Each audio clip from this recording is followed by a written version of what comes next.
Tranquil·litat, emoció i cues al local de votació de l'IES Mollet, un dels 4 instituts habilitat a aquest efecte. S'espera que des d'ara i fins les 8 del vespre unes 10.000 persones passin per aquest institut. Almenys 10.000 són les que estan cridades a les urnes, entre ells molletans de tota la vida, però també ciutadans estrangers, com un testimoni britànic que ha condemnat l'actitud del govern espanyol comparant-la amb la del govern britànic respecte al referèndum d'Escòcia.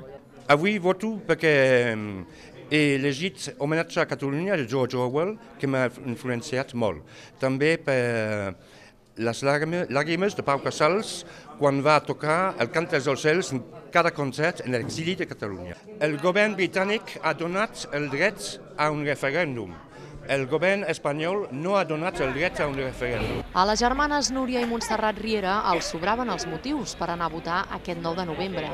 Filles d'un republicà afusellat i profundament catalanistes han enfilat el camí al celler de Can Carrencà i han dipositat plenes d'emoció el seu vot dins l'urna. El nostre pare ja ens el van afusellar al camp de la Bota. Ja era republicà. I nosaltres ho portem a la sang. Jo ho porto molt a la sang i ella també. I ara han votat per ell, per tots, però han votat pel nostre pare. Tot i que amb llàgrimes als ulls creuen que el futur de Catalunya ja no el veuran, se senten orgulloses del seu país i de les generacions que venen.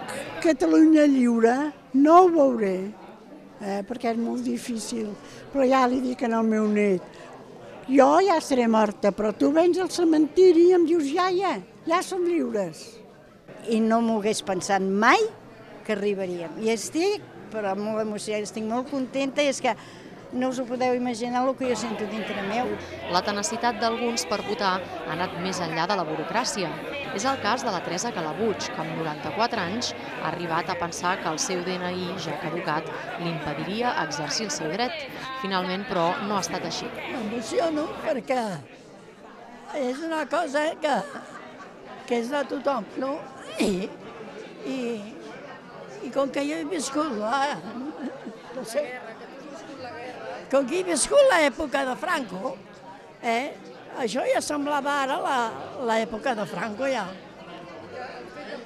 I ara això ho agraeixo molt, que el personal hagi pogut venir a votar. I és que qualsevol impediment és poc per aquells a qui els anys i la duresa d'èpoques passades els han ensenyat el valor de la llibertat. Jo a la meva edat em cadira de rodes, fill meu, i d'allà dalt que baixo, que doncs allà una cera, però jo vaig, fresca i no fresca, veiem, en fi. Molts d'ells tenen més de 80 anys i la majoria ha viscut una guerra.